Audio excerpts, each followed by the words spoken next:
오늘 마가복음 2장 18절에서 22절까지의 말씀을 읽었습니다. 이 말씀은 우리에게 참 익숙한 구절이기도 하지요.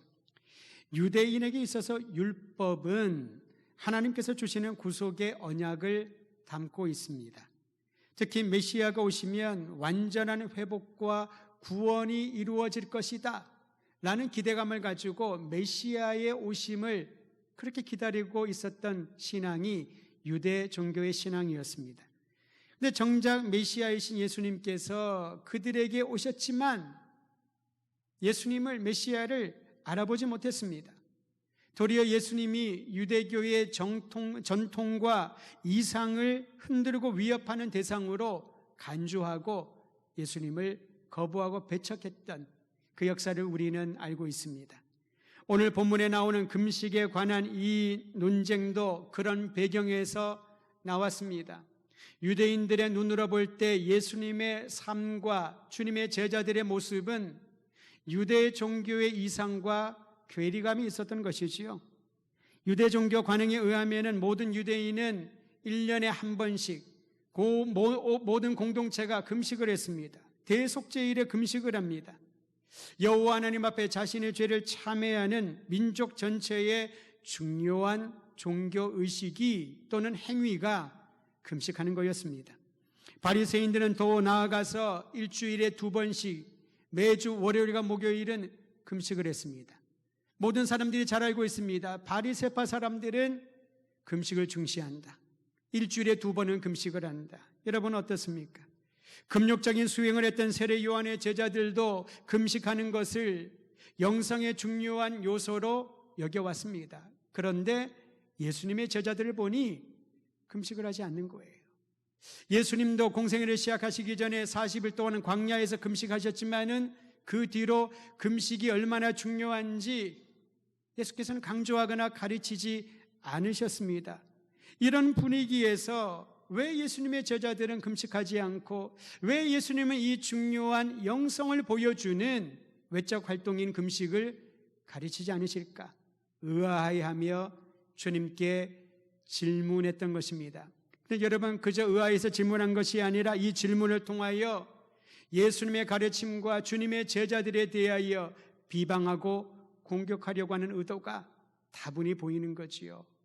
바리새인들은 금식을 하는데 세례 요한의 제자들도 금식을 하는데 왜 예수님의 제자들은 그렇게 하지 않습니까? 주변에서 여러분 우리가 그런 얘기 듣지 않습니까? 우리가 생각하는 신앙인의 모습은 이뤄야 되는데 교회는 이뤄야 되는데 왜 그러지 않나요? 그 질문에는 여러 가지 의도가 담겨져 있을 것입니다. 이 질문에 대하여 예수님은 일상에서 자주 접하는 혼인잔치, 결혼에 대한 예를 들어 답변하셨습니다. 여러분 혼인잔치의 주인공은 신랑과 신부잖아요. 신랑과 신부뿐만 아니라 하객들, 초대받는 손님들 모두가 이 혼인잔치의 주체가 되어서 축제를 벌이며 축하하고 즐거워합니다. 하객이 없는 신랑 신부만의 결혼식이 조금 쓸쓸하고 외롭겠지요. 이 모두가 다 구비되어야 합니다. 그런데 여러분 혼인잔치 예를 들면서 주님의 말씀을 하시지요.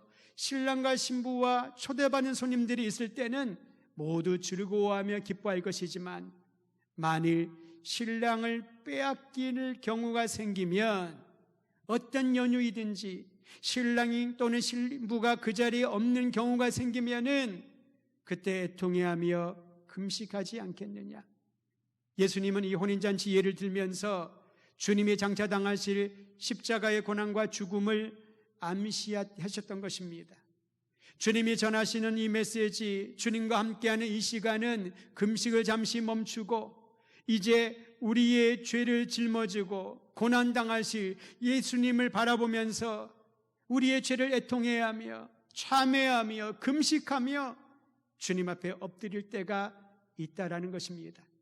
다시 말하면 그저 종교의 행위로서 자기 자신의 어떤 목적을 이루기 위한 용도로 금식하지 말고 오직 하나님 중심으로 하나님의 거룩한 목적을 이루는 그 때에 하나님 앞에 금식하며 나아가라 말씀하신 겁니다. 이와 함께 예수님께서는 이제 주님이 오심으로 새로운 시대가 열렸다라는 것을 선포하셨습니다. 실제로 유대 종교에서 강조하고 있는 영성은 율법의 규정들을 준수하는가 안 하는가에 달려있지 않습니까? 율법의 조항들을 기억하고 잘 지키고 있느냐 안 하는가에 따라서 그들이 신실한 신앙인인지 아닌지를 가늠합니다. 그렇다 보니 유대 종교가 강조하는 교리라든가 관습이라든가 어떤 전통과 좀 다른 내용들을 얘기를 하게 되면 배타적인 입장을 취하게 되었던 것이지요. 매사에 경직된 태도로 일관하게 됩니다. 여러분, 우리도 신앙생활하면서 이 부분을 점검해 볼 필요가 있습니다. 나의 신앙은 경직되어 있는가? 다시 말하면 하나님이 행하시는 새로운 일들에 대하여 내가 예민한가, 아니면은 나에게 익숙한 신앙생활의 모습에만 머물러 있는가를 점검해 보아야 된다는 것입니다. 예수님께서 이 땅에 오셔서 선포하신 메시지는 새로운 시대가 열렸다라는 것입니다. 주님이 선포하신 새로운 시대는 통치자가 바뀌고 새로운 제도가 도입되어서 사람들에게 조금 신선한 분위기를 만들어가는 그러한 새로운 시대를 말하는 것이 아닙니다. 예수님이 이 땅에 성육하심으로 하늘문이 열리고 하나님의 소리가 이 땅에 들려지는 새로운 시대를 말합니다. 성령이 임하시고 하나님의 거룩한 임재를 보게 되는 그러한 시대가 열렸다라는 것입니다.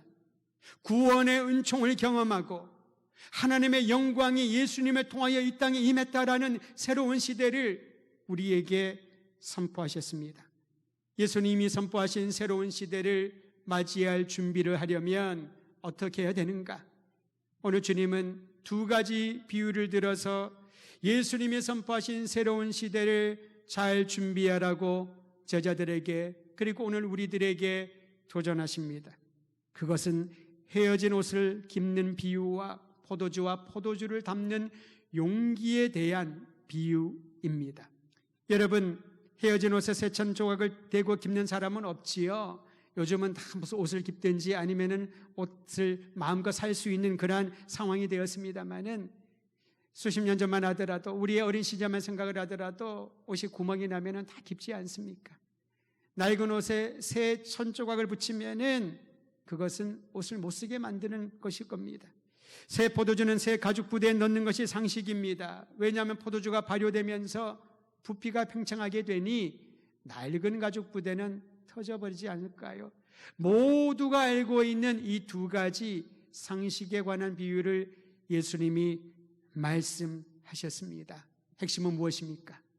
새로운 시대를 맞이하려면 새 마음, 새로운 태도, 새로운 삶의 방식을 준비해야 된다라는 것입니다. 주님이 선포하시는 그 새로운 시대를 맞이할 수 있는, 담을 수 있는 우리의 내면의 그릇, 인생의 그릇을 준비해야 된다라는 것이지요. 여러분, 요즘 우리 일상에 보면은 이와 비슷한 얘기들을 듣게 됩니다. 뉴트로라고 하는 말 들어보셨습니까? 뉴트로라고 하는 것은 문화적인 접근인데요, 새로움을 뜻하는 뉴, 그리고 복고풍, 이전 것을 얘기하는 레트로라는 단어를 합성한 것이 뉴트로라고 하는 단어입니다. 즉, 복고를 최신 유행처럼 활용하고 누리는 것을 일컫는 신조어이기도 하지요. 옛것이라고 무조건 쓸데없고 버릴 것이 아니라는 겁니다. 오히려 성경은 해 아래 새 것이 없다라고 말하지 않습니까? 우리가 자꾸 새 것을 추구하다 보니까 옛것의 가치와 정신을 잃어버릴 때가 많이 있다는 것이지요. 예배도 마찬가지입니다. 어느 순간에 우리의 예배가 마치 무대를 중심으로 공연하는 것처럼 보입니다. 음악을 잘하는 세션들을 잘 준비하고, 또한 그들의 음악과 다양한 연기라든가 다양한 여러 가지 영상 자료를 가지고 예배를 드려야 현대에 맞는 예배라고 그렇게 생각하는 것처럼 보입니다. 그렇지 않다는 거지요. 예배의 정신은 하나입니다. 살아계신 하나님을 높여드리고 우리에게 베풀어 주신 주님의 구원의 은총에 그 사랑에 응답하는 것이 예배인 것이지요. 왜 우리가 예배가 소중하다고 말하나요? 특별히 개인의 예배보다 공동체 예배도 소중하다는 것을 왜 강조하고 있을까요? 우리는 너무나도 연약해서 처음 혼자서 하루 이틀 일주일을 예배 잘 드릴 겁니다. 한 달이 지나고 1년이 지나고 어느 누구도 자극이나 도전이 없으면은 우리의 몸은 하나님께 가까이 가기보다는 세상의 즐거움과 쾌락에 빠져버릴 때가 얼마나 많은지 모릅니다. 그렇기 때문에 공동체가 중요한 것이지요. 도전을 받습니다. 자극을 받습니다. 함께 가는 방향을 다시 한번 재확인하는 것이 공동체의 예배입니다. 그리고 그것으로 끝나면 안 된다는 겁니다. 일주일에 한 번 만나서 예배드리는, 또한 주중에 한 번 더 추가되는 그 예배가 나의 영성을 지속할 수 있다는 것을 어떻게 장담할 수 있을까요? 여러분, 최근에 올림픽을 하지 않았습니까? 우리 국가대표 선수들이 얼마나 열심히 다니는지. 많은 사람들이 인터뷰를 하는데 그중에 한 소녀의 인터뷰가 가슴에 큰 감동을 주었습니다. 여자 체조사상 처음으로 올림픽 메달을 딴 여서정 선수라고 하는 18살의 소녀입니다. 그 아이에 대한 얘기를 여러분 들어보셨을 겁니다. 아버지가 상당히 유명한 체조 선수였지요. 은메달을 땄던 분입니다.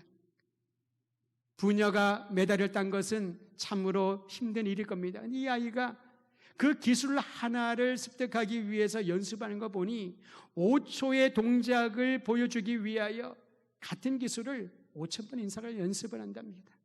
얼마나 땀을 흘리고 피가 끓는 노력을 했을까? 그 어린아이가 놀고 싶지 않았을까요? 친구들하고 여가 시간을 보내고 싶지 않았을까요? 하지만 그에게는 한 가지 목표가 있었습니다. 나라를 대표하는 대표 선수가 되어서 자기가 가진 재능으로 아버지가 보여준 것처럼 최상의 모습을 보여주고자 그는 뛰고 넘어지고 깨지고 또다시 일어나서 뛰는 일들을 반복하고 다시 반복했습니다.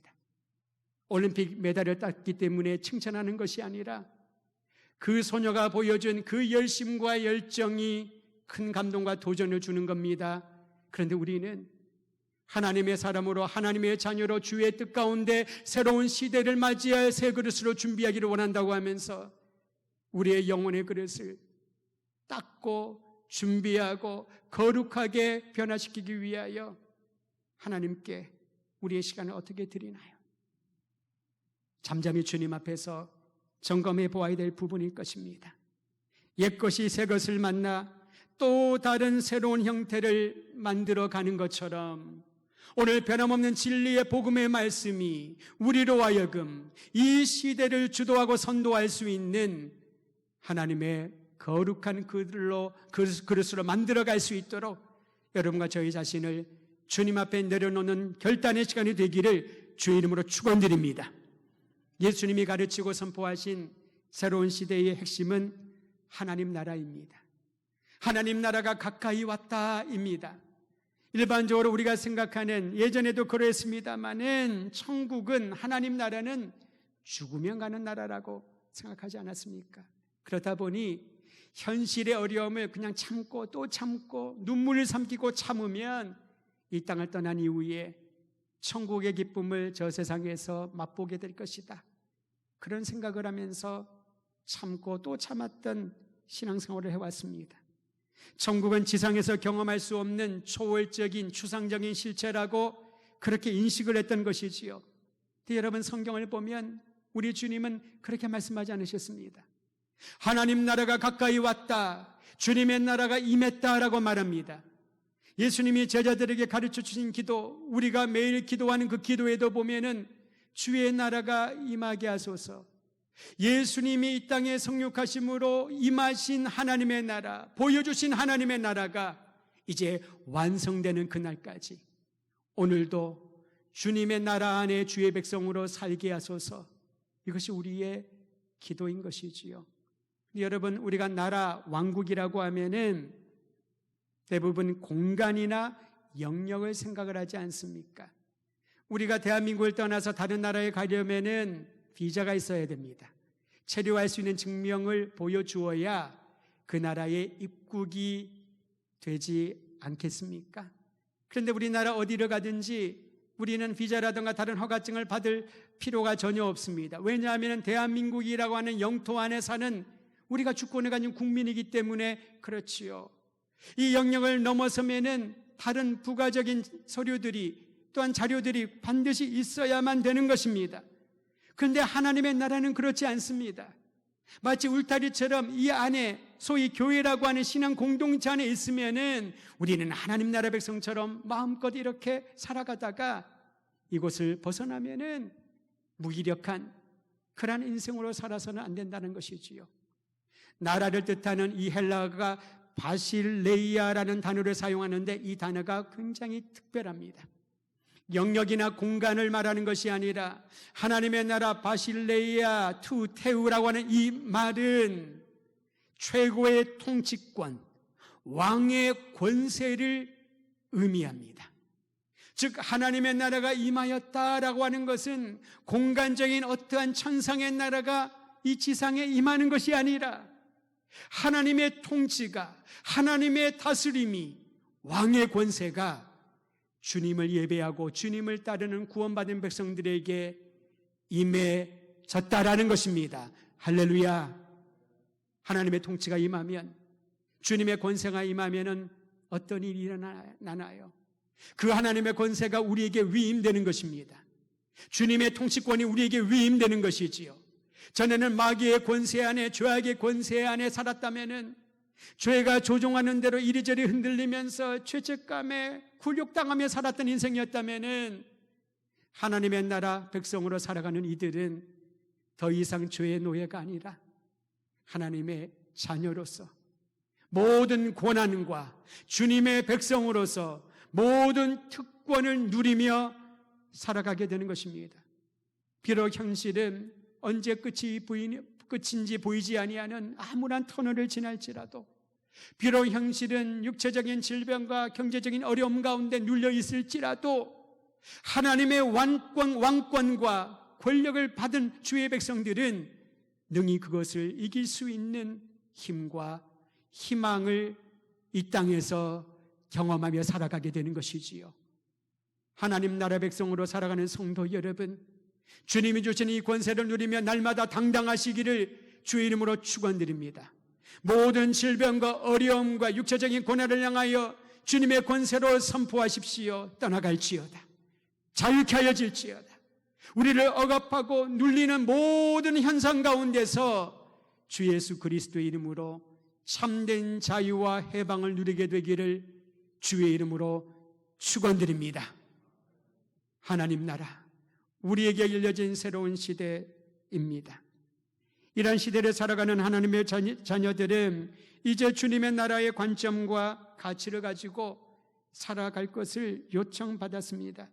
하나님의 나라는 사회적 성공이라고 여기는 계급이 상승하고 지식이나 명예를 가지고 경제력이나 권력을 갖는 것에 있지 않습니다. 삐뚤어지고 타락한 죄인을 구원하시고 회복시켜 주시는 하나님의 위대한 역사에 가치를 두는 것입니다. 누가는 이사야서 61장을 인용하여 예수님께서 가르치고 선포하신 하나님 나라의 가치를 다음과 같이 말했습니다. 제가 읽어드립니다. 누가복음 4장 18절에서 19절. 주의 성령이 내게 임하셨으니 이는 가난한 자에게 복음을 전하게 하시려고 내게 기름을 부으시고 나를 보내사 포로된 자에게 자유를, 눈먼 자에게 다시 보게 함을 전파하며 눌린 자를 자유롭게 하고 주의 은혜의 해를 전파하게 하려 하심이라 하였더라. 할렐루야. 주님이 선포하신 이 말씀이 오늘 여러분과 저와 우리가 살고 있는 이 시대에 동일하게 성취되고 나타남을 믿음으로 선포하시기를 바랍니다. 하나님이 다스리는 새로운 시대에 주님이 주도하는 변화를 기대한다면 우리의 삶의 내면의 신앙의 기초를 든든히 세워야 합니다. 이미 변화가 시작되었는데 그것을 감지하지 못한 채 그저 과거에 내가 살아온, 내가 가져온 신앙관에 사로잡혀 있다면, 익숙한 것만 추구하고 머물러 있다면 전진하지 못할 것입니다. 선교적 교회 운동의 앞장서는 닐 콜 목사님이라고 하는 분이 계십니다. 이분은 코로나 팬데믹 이후에 교회가 어떤 모습으로 나타날까 기도하며 연구하고 여러 가지 상황들을 살펴본 결과 교회마다 3가지 유형의 변화가 있을 것이라고 예상을 했습니다. 코로나 팬데믹 이후에, 어느 정도 안정이 된 이후에 교회마다 3가지 유형에 들어갈 것이라고 그는 예상을 했습니다. 첫 번째 유형은 문을 닫는 교회가 생길 것이다. 그렇게 예상을 했습니다. 교인들이 다 떠나가고 공동체를 유지하기 어려운 상황이 봉착하는 교회가 있을 것이다. 얼마나 마음이 두렵고 떨리는지 모릅니다. 두 번째 유형을 이렇게 말합니다. 살아남긴 남아도 변하지 않는 교회 유형도 있을 것이다. 그저 옛것으로 옛날의 교제, 옛날의 사역, 옛날에 해왔던 예배, 지금까지 내가 익숙하고 좋았던 그곳으로 돌아가고자 하는, 변하지 않는 그런 교회가 있을 것이다 라고 예상을 했습니다. 세 번째 유형의 교회도 그런 예상을 합니다. 이 기간 동안 무언가 특별한 것을 발견하고 이전 상태로 되돌아가지 않으려고 몸부림치는 교회, 새 포도주를 담을 새 가죽 부대를 준비하는 교회가, 성도들이 그러한 교회가 아닐까 생각해 봅니다. 여러분, 이 힘든 위기를 보내면서 무엇을 발견하셨나요? 어떤 것이 내 삶에, 내 신앙에 도전을 주었나요? 그저 이 모든 것들이 끝나고 예전의 일상으로 돌아가서 보고 싶은 친구들 마음껏 만나고 함께 식사하고 교제하고 프로그램 진행하고, 그것이 만약에 우리의 기대감이라면은 거기에 머물리지 않고 다시 새로운 관점을 가지고 주님이 가르쳐 주시는 그 특별한 것을 찾아야 할 것입니다. 나에게 주시는 주님의 메시지, 가정에 주시는 주님의 메시지, 우리 자녀들을 위하여 주시는 주님의 메시지, 교회 공동체를 위하여, 우리 민족을 위하여 주님이 주시는 메시지를 이 시간을 통하여 들어야 되돌아가지 않고 새로운 시대를 맞이할 새 그릇으로 준비하며 전진하게 될 것입니다.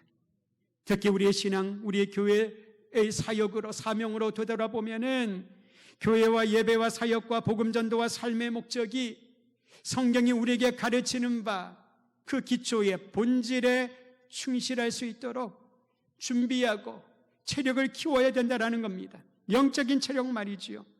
여러분, 교회를 우리는 어떻게 설명할 수 있을까요? 성경에 나와 있는, 성경이 가르쳐주는 교회는 생각보다도 단순합니다. 교회는 단순하고 유기적이고 선교적 특성을 지닌 신앙 공동체인 것입니다. 교회가 단순하다는 것은 우리가 생각하는 것처럼 복잡하고 머리 아픈 그러한 공동체가 아니라는 거지요. 간혹 이런 얘기를 하는 분들이 있을 겁니다. 교회가 복잡하다고, 교회 가면 머리가 아프다고, 교회를 내가 잘 모르겠다고. 교회는 단순한 신앙 공동체입니다. 예수 그리스도의 구원의 은혜를 경험한 이들이 함께 모여 있는 곳이 바로 교회입니다. 교회는 유기적인 공동체, 즉 생명력이 있는 공동체라는 것이지요. 살아있다는 것은 무엇입니까? 생기를 느끼는 겁니다. 살아있다는 것은 또 무엇을 의미할까요? 열매를 맺는 것이지요. 새로운 생명을 잉태하는 교회, 유기적으로 함께 힘을 모아서 연결되어서 머리 대신 예수 그리스도의 영광을 드러내는 교회. 선교적 특성을 가졌다는 것은 무엇을 말합니까? 복음을 전하는 것이 프로그램이 아니라 복음을 전하는 것이 삶의 일상이 되는 것입니다. 여러분, 어떤 특정 직업을 갖고 계시는 분들은, 사람들을 많이 만나는 직업을 가지고 계신 분들은 그 사람들에게 잘 얘기를 해야 됩니다. 설명을 잘 해주고, 물건을 팔든지 계약을 하든지 소위 영업을 한다고 하지요. 그것도 훈련을 하고 고민을 하고 상대방을 잘 파악해야 하지 않겠습니까? 가끔 자기의 영업 실적이 최고가 돼서 상을 받고 포상을 받는 그런 분들도 얘기를 들어보면 대단한 분들이 얼마나 많은지 모릅니다. 하지만 그게 직업이고 일이기 때문에 집에 오면은 거기에 관련된 일을, 가족들을 만나면은 그것과 연관된 얘기는 안 하려고 합니다. 그런데 교회가 선교적 특성을 가진 신앙 공동체라고 하는 말은 우리의 삶의 모든 순간마다 예수님의 사랑을, 복음을 전하지 않고는 견디지 못하는, 지혜롭게 상대방이 들을 수 있도록, 상대방이 듣지 않는데 얘기하는 것은 소음입니다. 그 사람을 괴롭히는 소리지요. 억지로 그를 흔드는 것은 강요라고 말을 합니다. 요즘 시대에, 예전도 그랬습니다만 강요하고 억압적으로 해서 누가 그것을 진심으로 받아들일 수 있을까요? 감동해야지, 마음이 움직여야지 그 사람이 그 내용을 자기의 것으로 받아들이지 않겠습니까? 하나님의 지혜로 내가 만난 예수 그리스도, 나를 살리신 예수 그리스도, 내 인생의 목적인 예수 그리스도, 교회의 머리시고 중심이신 예수 그리스도를 매 순간마다 전하는 것이 선교적 교회의 특성인 겁니다. 저는 우리 교회가 이러한 교회가 되기를 간절히 소망합니다. 예배는 하나님의 임재를 경험하는 시간입니다. 어디에서 언제 어떤 장소에서 그보다 더 중요한 원리를 마련합니다. 우리에게 베풀어 주신 사랑에 대한 응답인 것이지요. 그리스도인 삶은 하나님과 함께하는 경험을 통해 풍요로워지고 성숙해집니다. 지난주까지 새벽기도에 우리 본문이 출애굽기였습니다. 출애굽기 말씀 묵상하다 보니 말처럼, 책 제목처럼 출애굽의 역사가 나오면서 이제 20장에 들어가면은 시내산에서 하나님이 모세에게 10계명을 주시지요. 그리고 25장 이후부터 40장까지 출애굽기에 상당히 많은 분량이 어떤 내용이 나와 있냐면은 성막을 건축하여라, 성막에는 기물들을 만들어라, 재료를 얘기해주고 크기를 마련해주고 배치할 위치를 얘기해주는 내용들이 반복하여 나옵니다. 그런데 여러분, 거기에서 그 많은 분량 중에 끊임없이 나오는 얘기가 있는데 그게 뭐냐면 여호와 하나님께서 모세에게 명령하신 대로 이스라엘 백성들이 성막을, 기물들을 건축하였더라. 왜 하나님이 이스라엘 백성들을 애굽에서 이끌어내신 후에 가나안 땅에 가는 여정 가운데 광야에서 십계명을 주시고 특히 성막을 건립하는 데 이렇게 많은 분량을 할애하게 하셨을까요? 강조하셨을까요? 성막은 하나님이 함께 하신다는 증거이니까요. 하나님을 모르는 이들에게 여호와 하나님이 이스라엘 백성과 함께 하신다라는 것을 보여주는, 구름과 불이라고 하는 가시적인 형태로 하나님의 영광을 보여주는, 성막에 오른 구름과 불을 통하여 주님의 거룩을 보여주는 하나님이 함께 하신다는 증거이기 때문에 성막이 중요했던 것입니다. 광야는 힘든 곳입니다. 사람이 살기에 적합한 장소가 아니지요.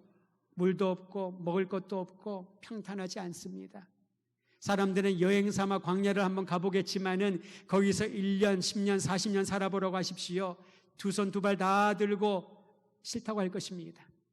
말이 좋아서 광야의 훈련이라고 말하지만 여러분, 우리의 남은 생에 광야에서 살라고 우리에게 주님이 명하신다면은 얼마나 많은 사람들이 기쁨으로 갈 수 있을까요? 저라도 싫을 것 같습니다.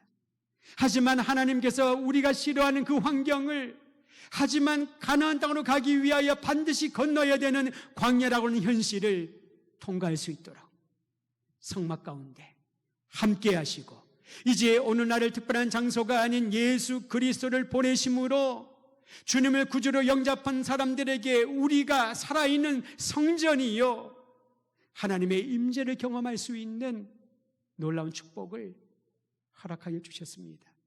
그리스도인의 삶이, 교회가 풍요로워지려면은 하나님이 함께하는 경험을, 우리와 함께 하시는 하나님을 인식하고 주님을 만나야 그 풍요로움을 경험하게 될 줄 믿습니다. 사랑하는 성도 여러분, 하나님의 섭리에 따라 우리를 이곳에 교회를 세우시고 우리 한 사람 한 사람을 교회로 불러주셨습니다. 수많은 신앙 공동체가 우리나라에도 있는데 대전에도 얼마나 많이 있습니까? 그 많은 신앙 공동체 중에서 더드림교회 성도가 된 것도 하나님의 은총입니다. 우리가 의지적으로 노력해서 된 것이 전혀 아니잖아요. 제가 여러분과 함께 신앙생활 한 것을 돌이켜보면은 하나님의 은혜입니다. 지난 74년 동안 우리 교회가 걸어오면서 국가적으로, 교회적으로, 개인적으로 얼마나 많은 어려움을 겪었는지 모릅니다. 그럼에도 불구하고 살아계신 하나님을 예배하는 공동체로, 예수 그리스도의 복음을 증거하는 증인으로서 오늘 이 자리에 우리가 와서 예배하며 믿음의 결단을 하고 주님과 함께 세상을 향하여 사명 감당하러 나가는 것, 이 모든 것이 주님의 은혜인 줄 알고 은혜에 합당한, 그 은혜를 담을 만한 새로운 그릇으로 준비되고 거룩한 그릇으로 준비되기를 주의 이름으로 축원드립니다.